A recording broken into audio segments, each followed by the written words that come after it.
Hello everyone and welcome to today's WorkSafe Tasmania Month webinar. I'm Stephanie from WorkSafe Tasmania and I'll be your moderator today. Before we start, please take a moment to read the following slide about information received today.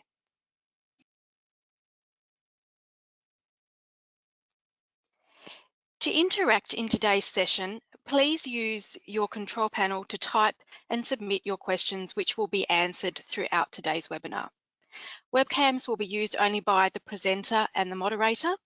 Today's webinar is also being recorded. You also have a resource in your handouts window on your control panel, which you can now download. And any other information about WorkSafe Tasmania Month can be found at worksafe.tas.gov.au. It is now my pleasure to introduce your presenter today, Anne Whatley-Dale from livepresent. Anne is the founder and driving force behind livepresent.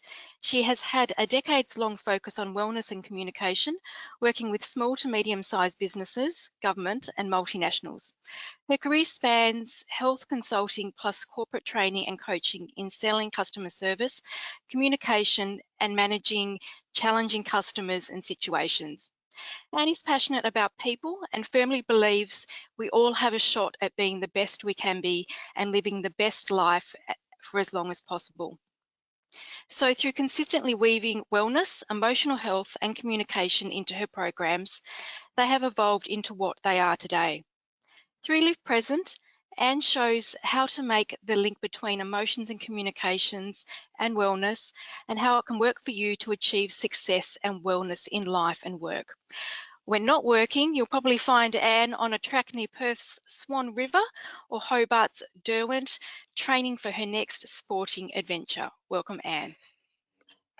Thank you, Stephanie. It's always funny when you listen to what someone's saying about you. So thank you very much for that. Hi everyone, and thanks for joining us today for our webinar, Staying Safe with Your Wellness Ethic. Now, one of the things that we're going to do is that if you have any questions, feel free to put them in the chat, and we'll make sure that I come back to them at the end of the session, if that's okay. We do have a couple of poll questions as well, so Stephanie is going to help me out with managing all of that. So let's get started. So first and foremost, one of the things that I want to do is just have a look at what we're all doing here today, just so we can set some expectations and maybe some intentions as well. So first of all, in this webinar, we're aiming to provide some insights into the links between work, health, life, wellness and safety. I added health in there as well because it's such an important thing. And also to provide a template for developing your wellness ethic with a strategy for action as well. So I guess the most important question then is, what brought you here today? So if you have had a chance to download the workbook, then you can work through the workbook as we're going through the presentation. The points that we cover on the slides are in the workbook, and there's also obviously some space for you to write some answers as well.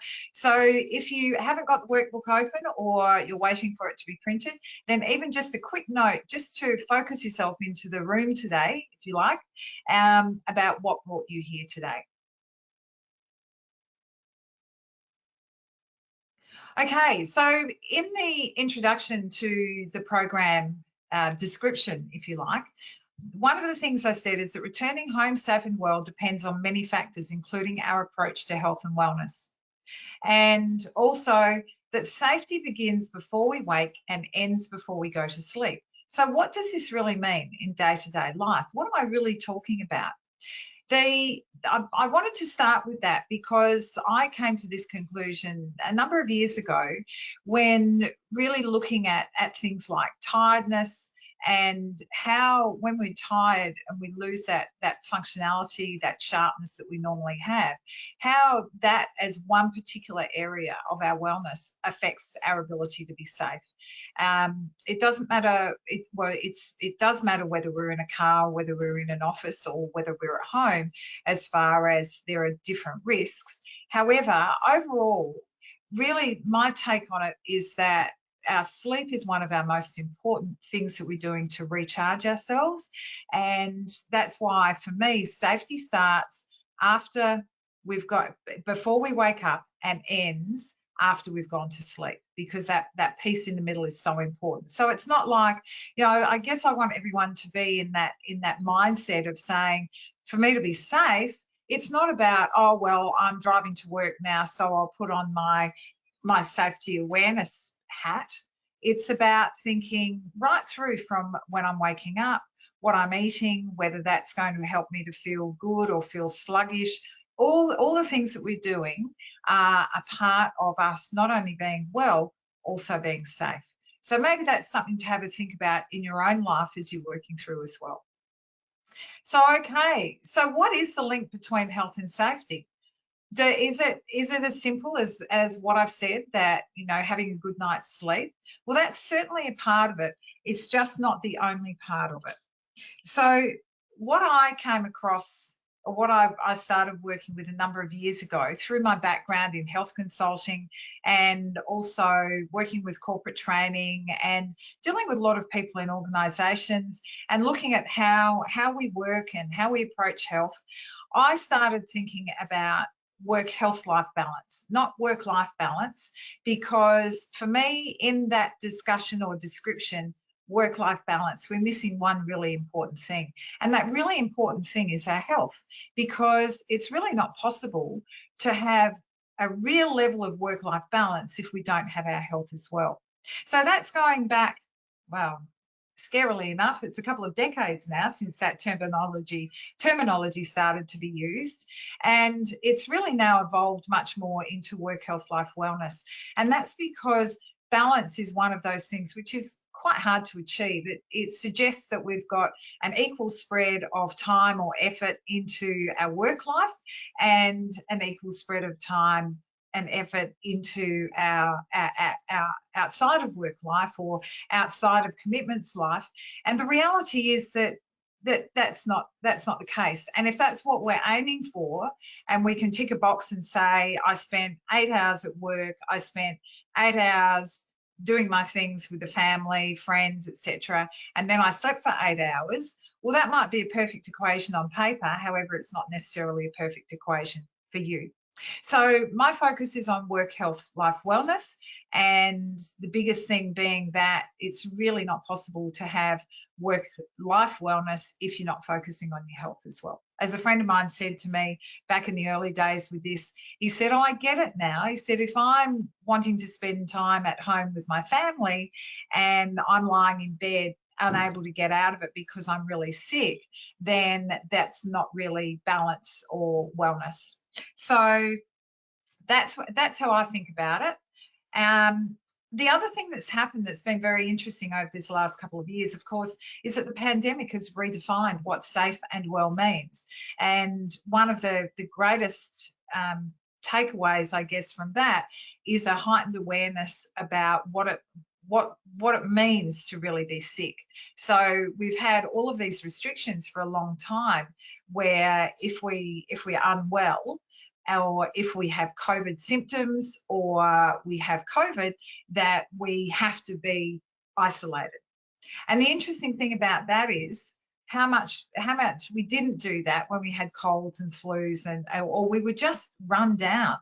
And there were these, without mentioning any brand names, there was that ad for a cold and flu product, which was, soldier on, take this and you can get through anything. And I know I've had my times where I've thought, yep, I will soldier on, I'll go to work and do what I need to do. And so the pandemic has actually put a stop to a lot of that, which has created another challenge, which is the pressure in workplaces and families and in life around, well, okay, now I need to actually stop and look after myself because that's the right thing to do and it's what I'm expected to do. So how do I deal with all of the repercussions of that? And that's been certainly something that I've experienced through talking to clients and looking at what's happening in life, where a lot of the stress in the last 6 months has been because people are adhering to that and having to stay away. The interesting thing, though, is, of course, it means that we are safer and healthier when we're at work as well, and also with our families. So there's for me, I see that there's a great payoff and benefit by taking some of those messages out of what we've learned in the pandemic and being able to put them into what we're looking at as far as our wellness ethic goes now. So what is the wellness ethic, and how do we stay safe using it? Well, if we think first of all about something that we know fairly well, our work ethic, the interesting thing is that our work ethic and wellness ethic are similar in the way that it's how we approach these aspects of our life. However, when we come to look at them, what we know about them and what we do about them is quite different.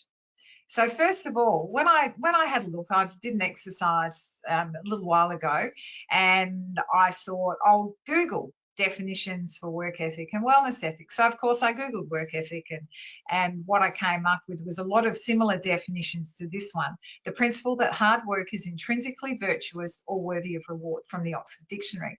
And the interesting thing is, when you look at work ethic, there's tens of millions of results that come up that are talking about work ethic. However, when I went to wellness ethic, there's no definitions.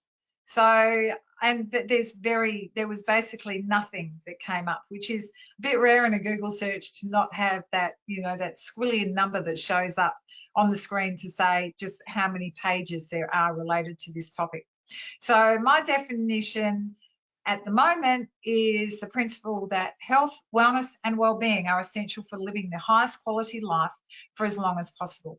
So that's probably a work in progress, and if you ask me in a year or so, it might be slightly different.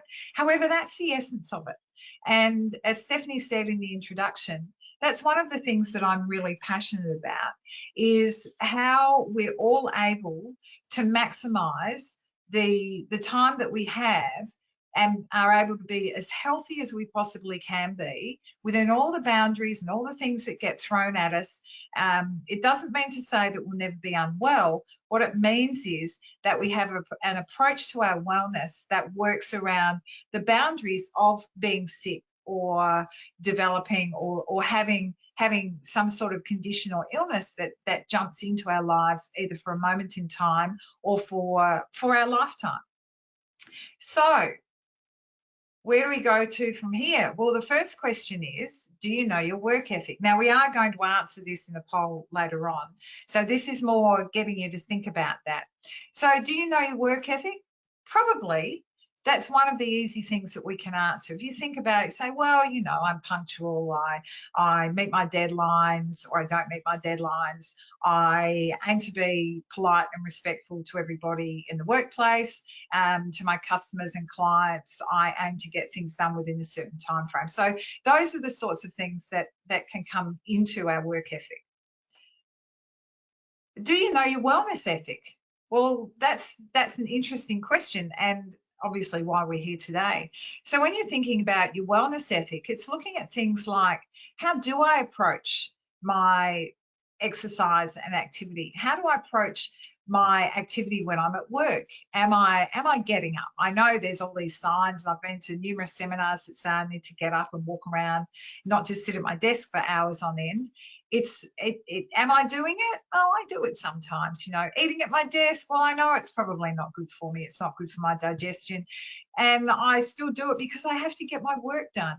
So whatever it is, whether it's that you are diligent in following your exercise routine, or you've got an exercise routine that you want to be diligent in and it never quite happens, it doesn't matter right now what it is. What matters is having an idea about what your approach to wellness is. And if you're not quite sure about that, and if it's been more intentions than actions, well, that's okay too, because we've got a way to have a look at that and start getting some actions in place as we come to the end of today. So, can our work ethic and our wellness ethic coexist? Well, that's probably an interesting question that comes around having a look at where boundaries are between the two. So the simple answer is yes, they can exist, they can coexist. The challenge is having as much intention and as much commitment to both of them existing rather than just one of them existing and taking over. So can we take a set and forget approach to wellness? Well, it would be easy if we could. However, there's not many things in life that we can actually take a set and forget approach to. And so wellness really does demand by its very nature that we put some effort into it, and we refocus and we recalibrate and we review what it is that we're doing, because things change, and whether we like it or not, we age a little bit more every day. I read something the other day that said aging is inevitable, growing up is a choice, and which I quite like, because I'm never quite sure how this thing called life carries us along, and one day we look at ourselves and think, I don't recognize that person. So wellness and being able to look after ourselves is an evolutionary thing as well. It's going to change depending on different times, different seasons, different circumstances that we're facing. So can we set and forget? Probably not.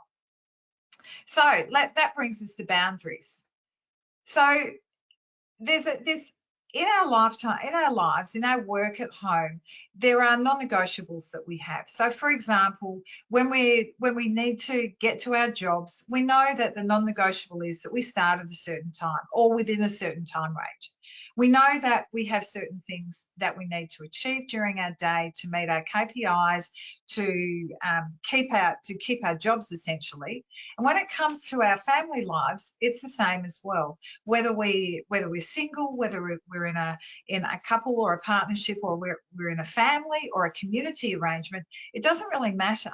The essence of it is the same. We have certain responsibilities which are about how we run our lives, how we manage our lives, and how we support and work with other people. So obviously, depending on our roles, that can vary. For example, if we're a parent, we're going to have different responsibilities and non-negotiables than if we are in just adult relationships.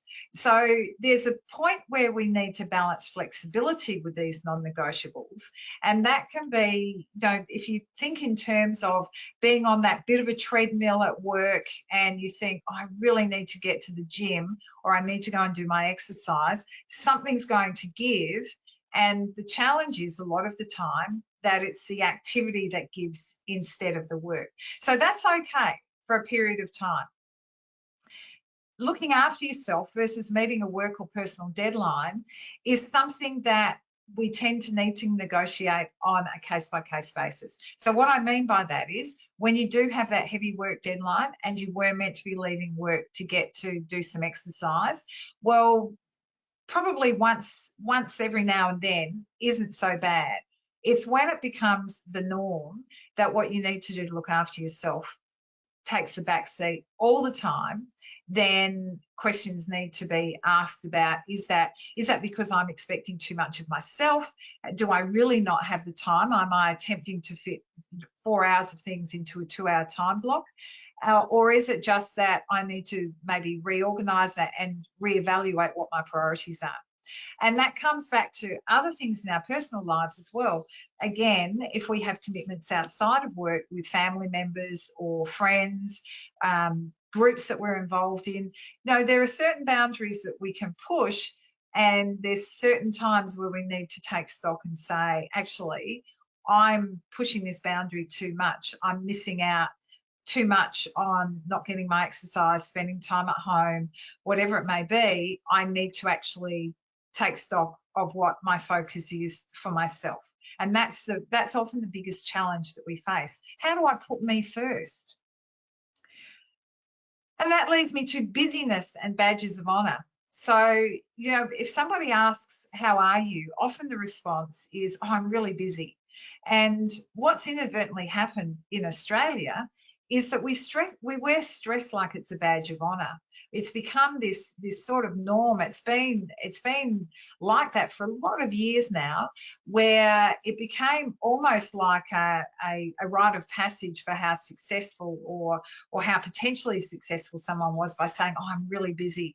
Australians actually have they take the least holiday days of all nations. Well, that was the last statistics that I read about that. Maybe it's changed since the pandemic, and hopefully it is shifting.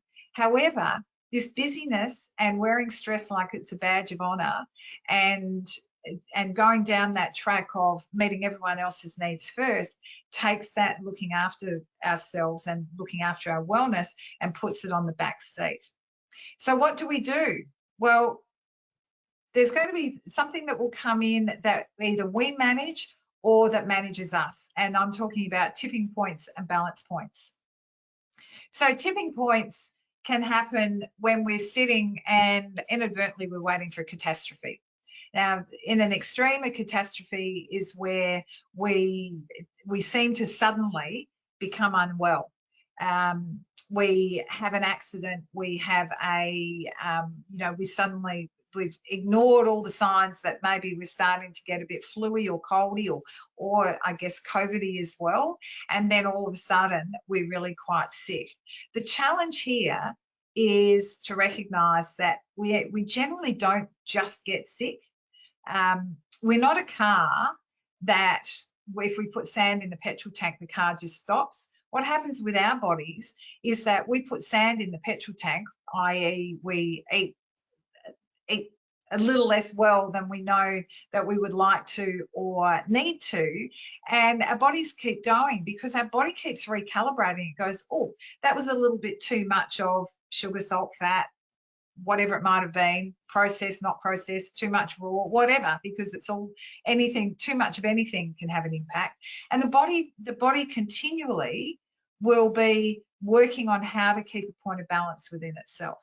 So you might not be aware or thinking that you're waiting for a catastrophe. However, it can be as simple as just not paying attention to that little tweak or ache or maybe feeling a bit unwell in yourself in any way.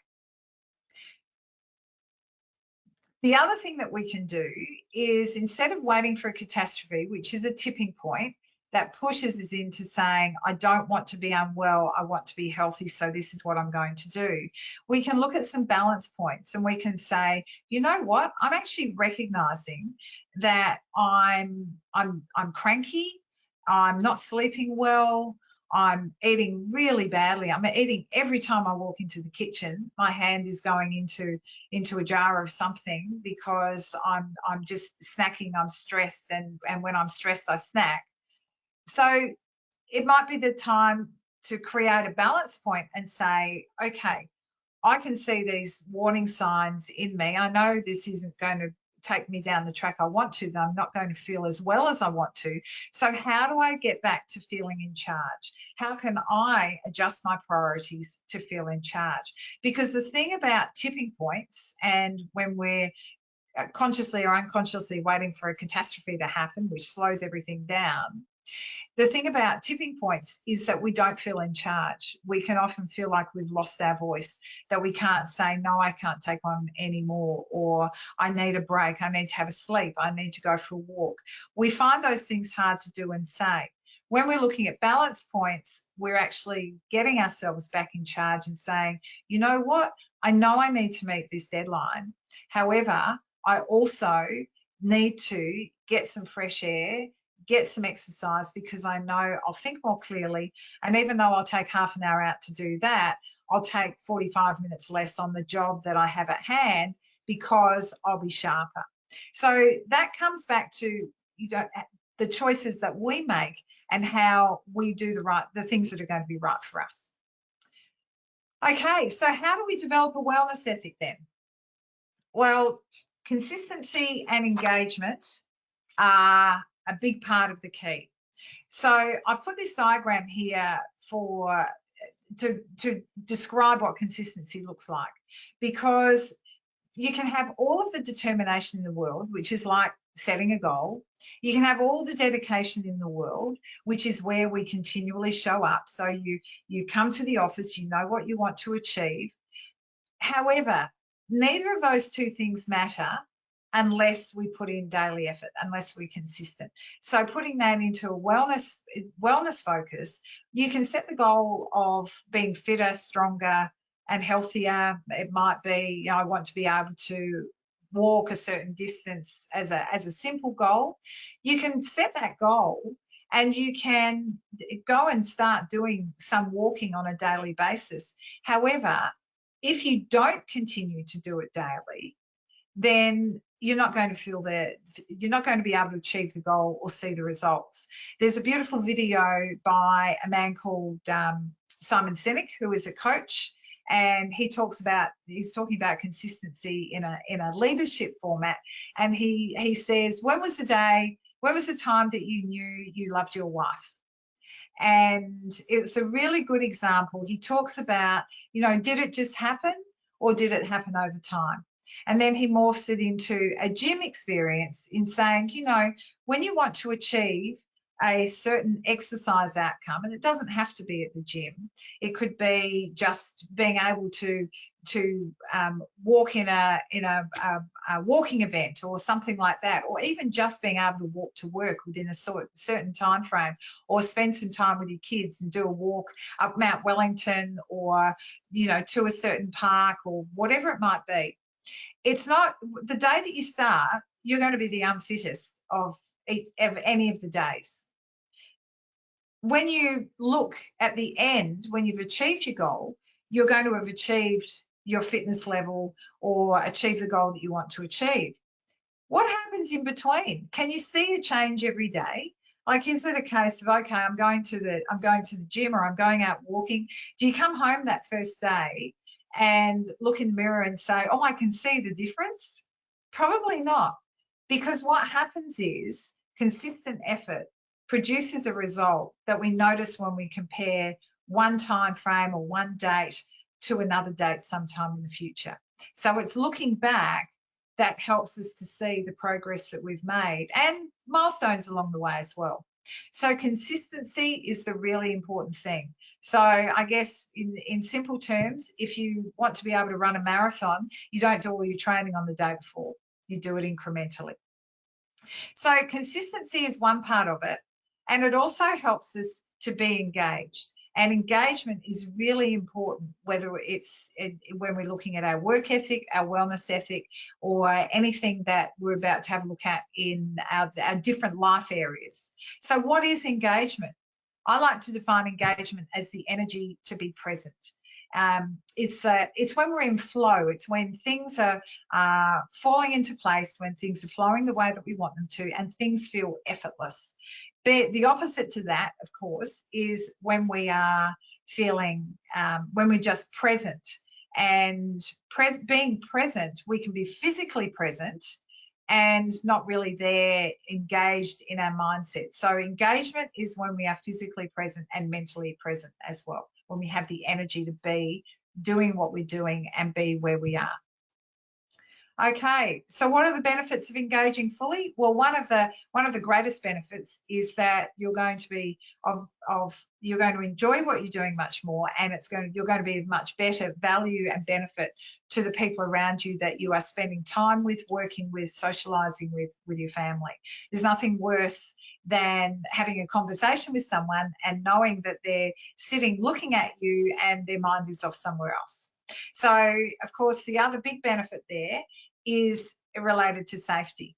When we are present and we're engaged, we are also much more likely to be safe. Safe in what we're doing, safe around machinery, safe around offices, more aware of, a chair leg or something that when we're not engaged might be something that we could trip on. When we're engaged, we're much more likely to see that chair leg and be careful how we're walking. So, and of course, the big one here is driving and machineries and being safe around any sort of equipment. So, okay. Oops. So who we are and how we are impacts what we do and how we do it.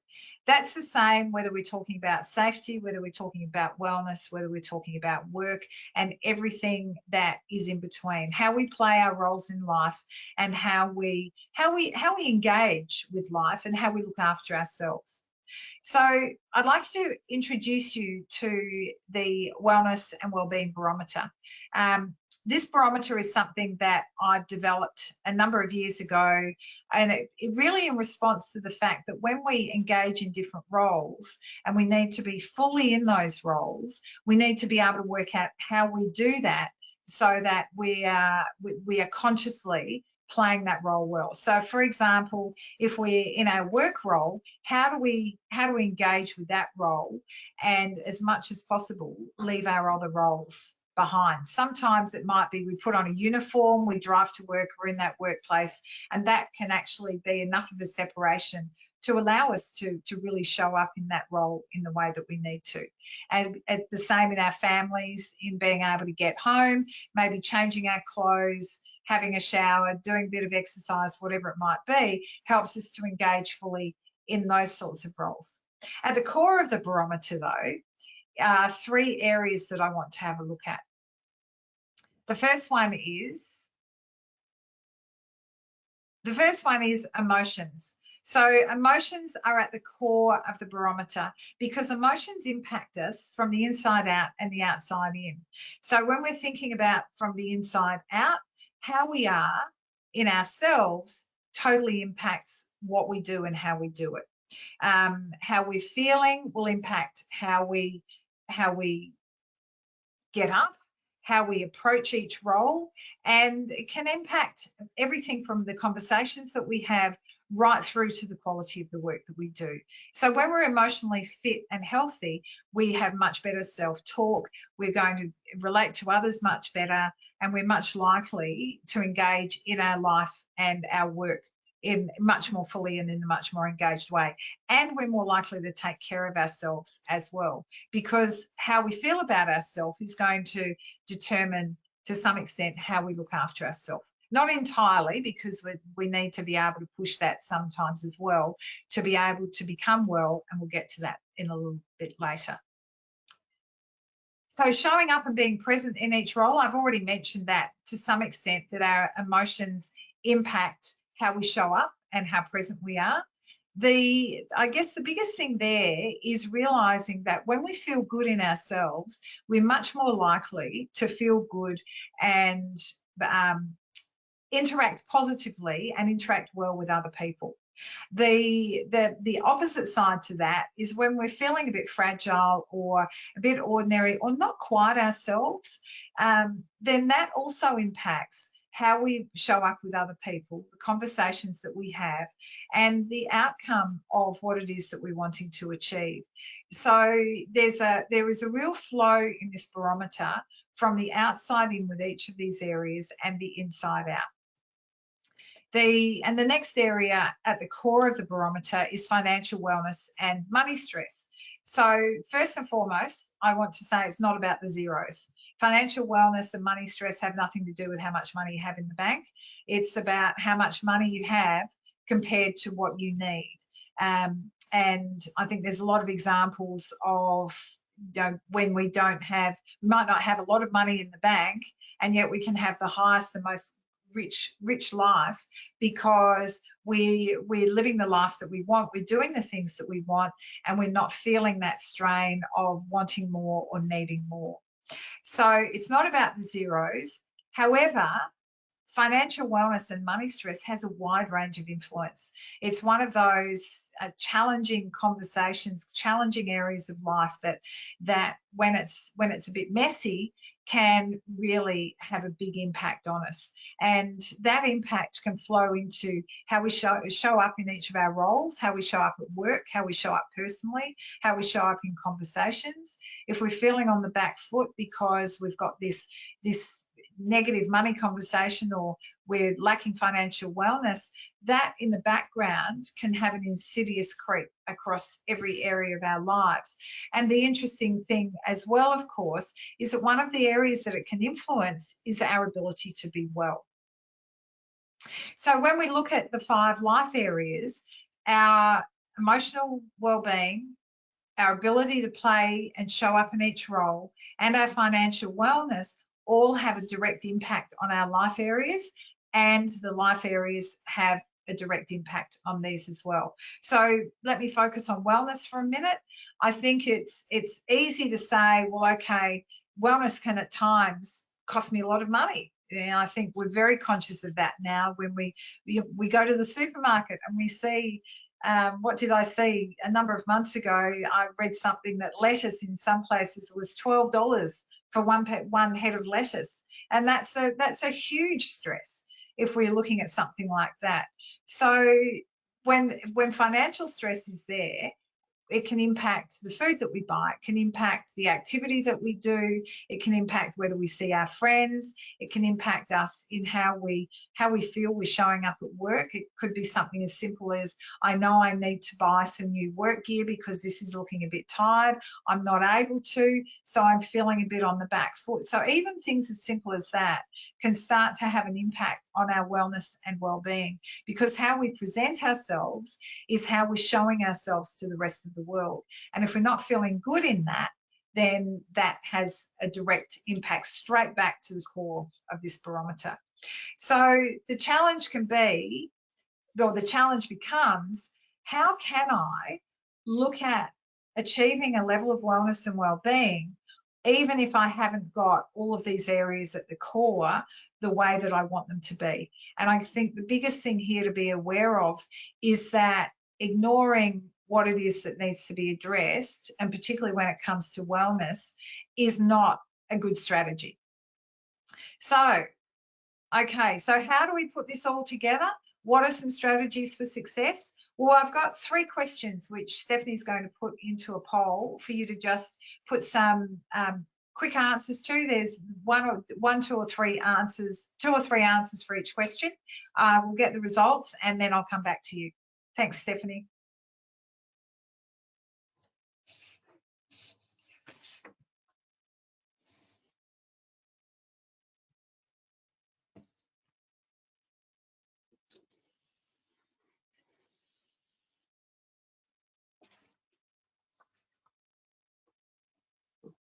So we'll close the poll in a minute.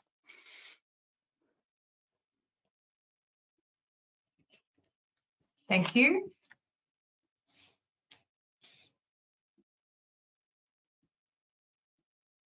I'll close the poll and share the results, Anne.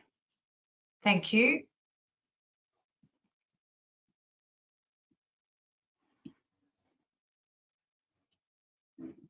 Excellent. Okay, I'll share the next poll.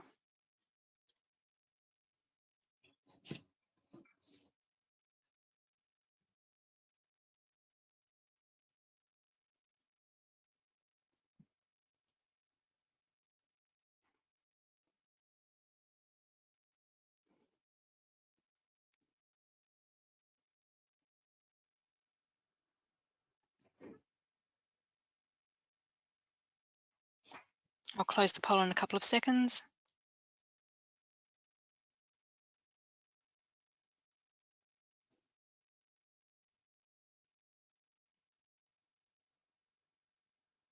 I'll close the poll and share the results. Great. Okay, excellent. So that one's almost 100% at knowing our work ethic, which I'll come back to the responses in a moment. And the final poll.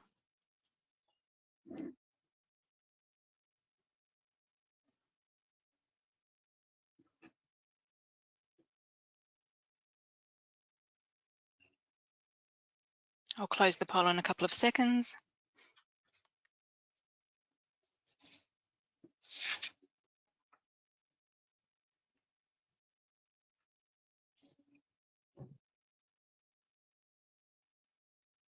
I'll close and share the results.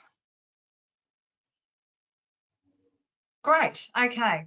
So that's good. So going back to the first question, the approaching wellness. So the results there. Do you approach wellness the way that you approach your work? 28% said yes, 28% said no, and 44% said I aspire to, which is fairly reasonable. I think that's I think we can probably all relate to the fact that sometimes wellness is something that is just so hard to get to and becomes that second priority, not intentionally. Do we know our work ethic? Well, we had a 92% response that said yes, which is to be expected because that's what we focus on. And with our wellness ethic, we had, Stephanie, I've just not written my results down. Yes was? With the wellness ethic, yes was 47% and no 47, 53%. that's right.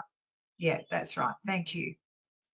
Yes, so wellness ethic, you know, it's got some room to go before it becomes something that we focus on as much as we focus on our work ethic, because it's sort of just been let to roll along. And again, for one of those reasons, which is that, you know, if we compare our body to a car, well, our body keeps on going, whereas the car stops. So our car has taught us that you put the wrong fuel in me, well, I mean, hasn't that become an issue? I'm sure there's probably at least one person in the group that's had or knows someone that's had the experience of putting the wrong fuel in the car, and it's massive.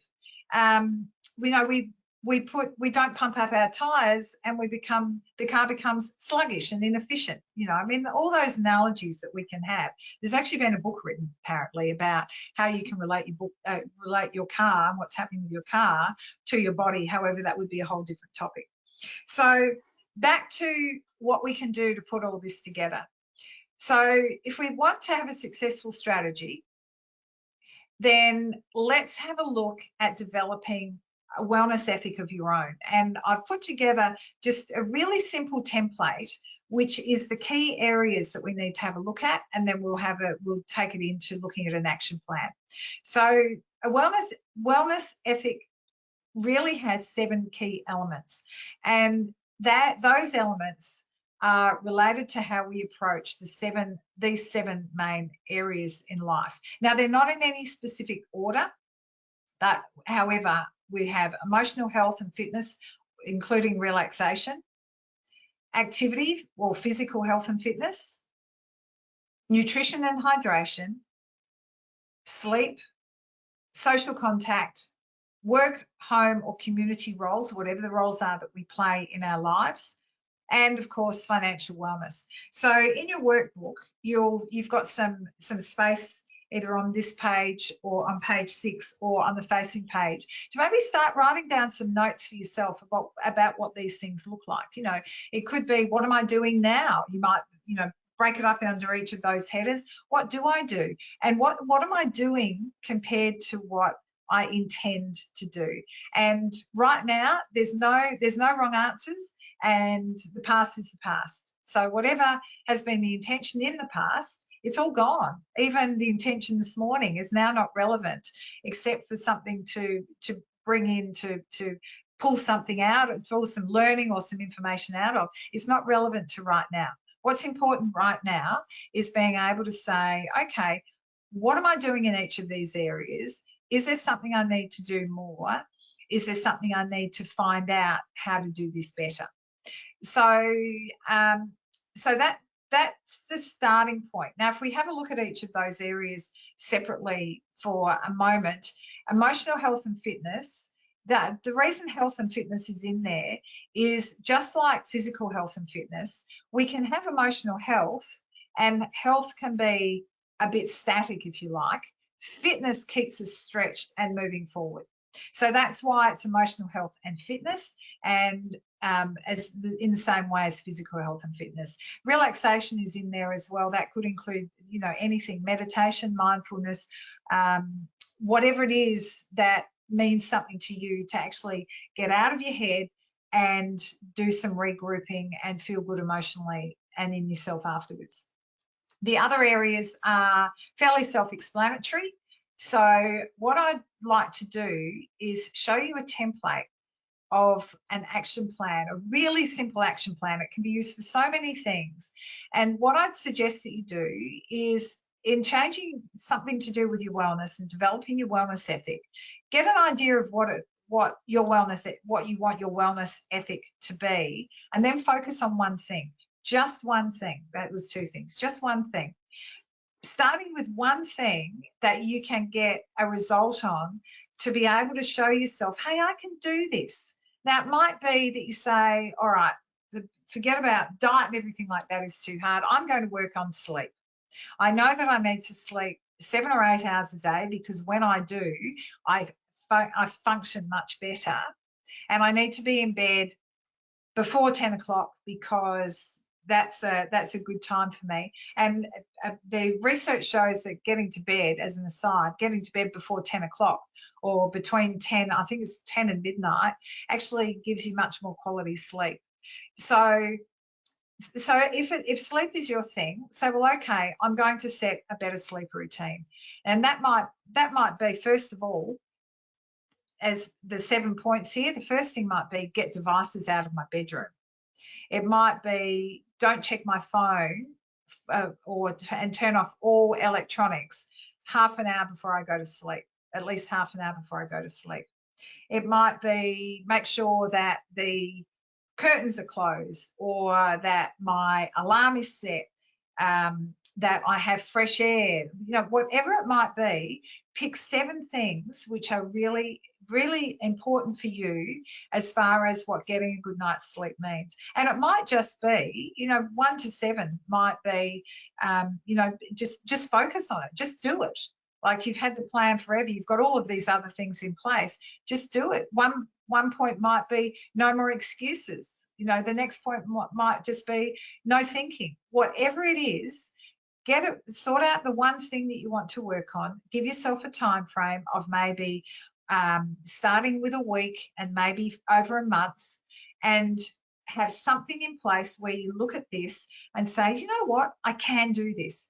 If you aim to, put a sporting goal or a fitness goal or a weight goal or radically changing diet, and you do it in too short a time frame and too much all at once, it's a recipe for disaster. Okay, so we've got a bit of an idea about the plans, the template for our wellness ethic. We've got an action plan to work on. So now's the daily refocus. There's this beautiful quote from Benjamin Franklin that I saw somewhere, and I just love it so much. Tell me and I forget, teach me and I may remember, involve me and I learn. And I think that's really a lot about just putting things into action. We can hear a lot of things. We get lots of information about what we need to do to be well and fit and healthy. It's not whether we read it, see it, or hear it, it's whether we do it. And that's why one simple thing to focus on can make all the difference, because once you achieve that, then you can add another one and another one and another one. So what's the daily refocus? Regroup each morning. Set your intentions for the day. Be able to say, okay, I've planned to go to the gym, or I've planned to do a walk, or I've planned to drink just water all day today because I've had too much tea, coffee, whatever it might be. Set that intention and know what it is. And even if it's just looking at your action plan and that is your intention, well, then just remind yourself of what that is. Set the intentions, do your best to do what you intend to do, because and allow yourself to not get it right every day, because it's not about being perfect, it's about being human as well. And as long as you're setting the intention and you're doing your best, if it doesn't quite happen, well, it hasn't happened, and you can regroup the next day, because today's already gone by the time you get to the end of it. Which brings me to what you do each night. The second important part here is recognizing what you have achieved. And the first thing is, write down somewhere or tell somebody, have a conversation, what 3 things you achieved today. And it doesn't matter what it relates to. It doesn't matter how big or small it is, because on those tough days where you might be feeling really out of sorts, it could be unwell, upset, sad, whatever it might be, you still have achieved something. And even if that something is just that you got up and had dinner because you had a sleep in the afternoon, you really didn't feel like getting up. Whatever it is, it doesn't matter how small it is. Even just getting up sometimes can be the real achievement.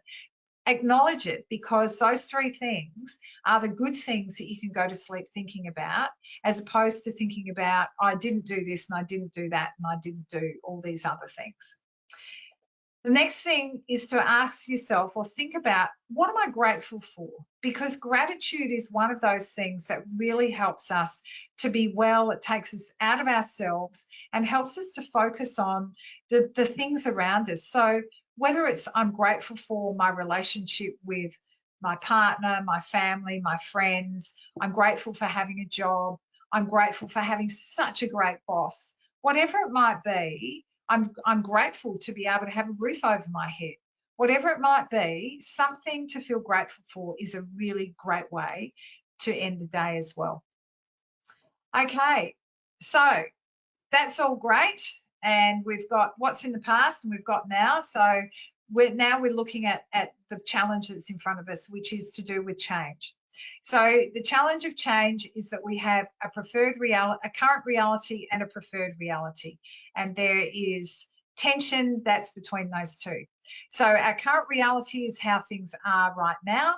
And our preferred reality is how we want things to be, our dreams and passions, that fitness goal, that health goal, that wellness goal, that work goal.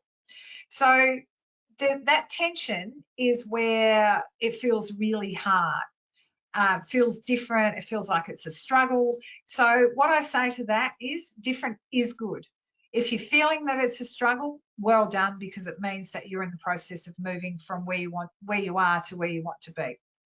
If you've got tipping points there where you reach something and think, oh, for goodness sake, it's much harder to stay where I was than to go where I want to go, that's fantastic. When you hit that point where it's more painful to stay stuck in the past than move to what you want to achieve, that's a great tipping point. So consistency is, of course, going to be the key. A little bit every day is going to make the biggest difference, as opposed to just having, if we're talking sleep, just having one 24-hour period where you just sleep. That doesn't work at all. So the last thing there is knockbacks are always going to happen, and they're the things that keep us on track. They are like the detours on a road that keep us going in the right direction if we listen to them. And having the courage to seek out the uncomfortable is really important here as well. It takes a lot of courage to make a change, particularly when it's been so easy to not necessarily form a habit, just not do anything to break a pattern. So have the courage. If you have something that you're aiming at, take small steps, have the courage and seek out things that are uncomfortable, because that's where change happens. And my final word is this: how we approach wellness is in our hands. It's in no one else's hands. No matter how much we want to say it's to do with, I haven't got time because of my family, my work, my whatever, I don't live in the right place, I haven't got the right clothes. All of that becomes irrelevant, because how we approach wellness is in our own hands. So is it time to look at the links between work, life, wellness and safety and revise the approach that you have at the moment? That's a question for you to answer. And let me just say one little thing, and that is that like you, I work on these things every single day. There's no magic formula, and it doesn't just happen. The moment that you think you've got it all under control is the moment that it will slip away from your hands again. So it is a daily work in progress all the time, and that's how we develop our wellness ethic. And my last thing that I wanted to say is a version of Eleanor Roosevelt's quote: yesterday is history, tomorrow is a mystery, today is a gift. That's why we call it the present. So whatever hasn't happened before today, before the webinar, that you intended to do as far as your wellness goes, it's all gone. And tomorrow when you wake up and you didn't quite meet your intentions for today, that's all gone too. Don't beat yourself up about it, learn from it, and take those steps to be able to get the things in place to create your wellness ethic. Because when you do that and you're easier on yourself, you might just find that it happens way more quickly than you think it will. Okay, thanks so much. That's it from me, apart from any questions. All right, thank you very much, Anne, for your presentation. So yes, it is question time, everyone. So if you please use the window on your control panel to type and submit your questions to Anne today. So just while people are submitting their questions, just to remind everyone that today's webinar and webinars over the next 2 weeks are part of WorkSafe Tasmania Month, which runs throughout October. So please head to worksafe.gov.au to see what else is happening around Tasmania this WorkSafe month. WorkSafe month is also a part of National Safe Work Month, so please also head to the Safe Work Australia website to see what's happening nationally as well. So a question, Anne, how do you begin to reset after prolonged illness? I guess my first answer to that is slowly and sensibly. Know where you want to get to. Maybe that might be as a starting point where you were before becoming unwell. Set that as the first target, and then go about formulating in those different areas, in particular areas that have been compromised by illness. Focus in those areas and get a bit of an idea on paper about what it looks like, to what wellness or recovery looks like, and then set about putting some action plans in place without too much pressure and without expecting too much too soon. And of course, work with any health professionals that you need to work with as well, in line with that. All right, thanks, Anne. How would you promote wellness to retail store workers? Retail has a number of physical and mental pressures. Okay, so one of the first things is having a look at how people are interacting and how they're relating to each other. And I say that because our wellness and our emotional wellness, one of the first places that we see the impact of poor wellness is how we relate to other people. And that's why, we talking about conversations and how we're finding our voice, how we're able to deliver customer service, even manage people depending on the roles people have. So use that as a bit of a sign of awareness of any touch points. Have an open door policy where the frontline team members are always able to come to their manager and they're able to feel trusted, so that if they say, I'm actually having a struggle with this person, this situation, or I need a break, instead of it being, oh, for goodness sake, that's the third break this week like this, turn it around, have some understanding and empathy, and be able to work with that person to say, well, okay, sure, someone else can take over right now. Go and have a bit of a break and we'll have a talk about it afterwards. So having some of those team care factors in place is one thing. And then I'd say look at things like making sure people do have a break. And when they have a break, they actually get out of the building, get some fresh air if that's possible. I know it's not always possible. Even if it's in a break room, making sure that it's there's a way of getting away from work. So those are some starting points that I'd suggest. All right, thanks, Anne. There's still time to submit some questions for our presenter today, Anne Whatley-Dale from livepresent, so please use the window on your control panel. And how do you encourage others to support your new health and wellbeing boundaries? Oh, that's an interesting one. Excuse me, because it can be a bit hard to start with.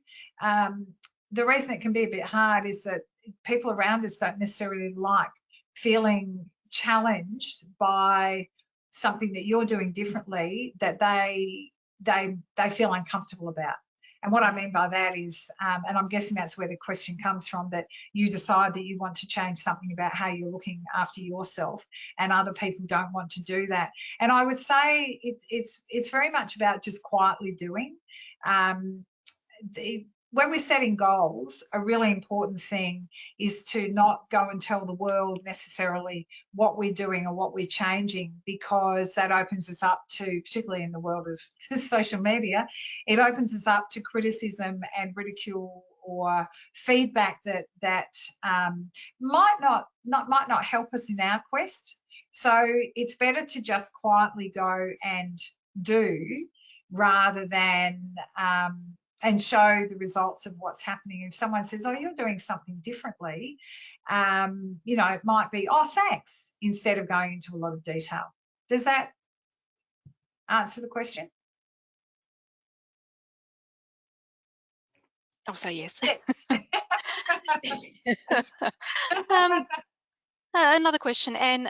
Do you encourage parents to support their children to establish a wellness ethic? It's a new concept for me, and I'd love to know how best to go about this, especially if I'm now going to be learning how to do this myself.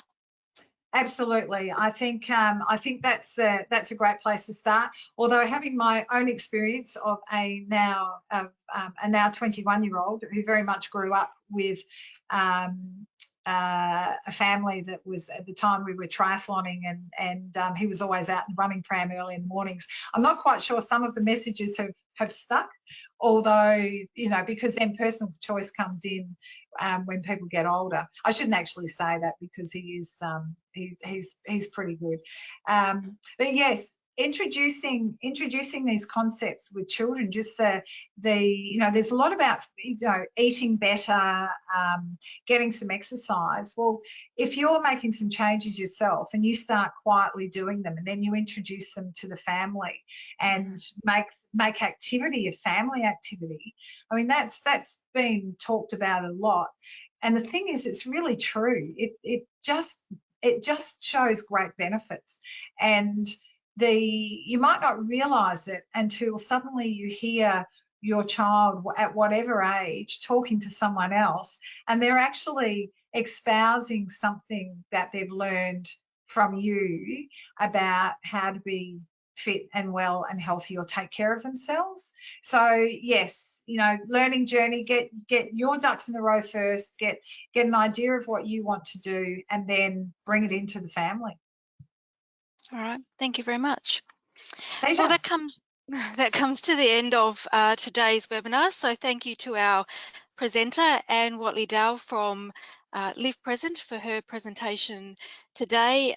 It's also WorkSafe month throughout October, so do head to worksafe.tas.gov.au to see what else is happening around Tasmania in respect to health and safety. Today's webinar has also been recorded and will be made available on WorkSafe's YouTube page as well. So thank you everyone for attending, and we will see you again shortly. Thank you. We will. Thanks, Stephanie. Bye, everyone.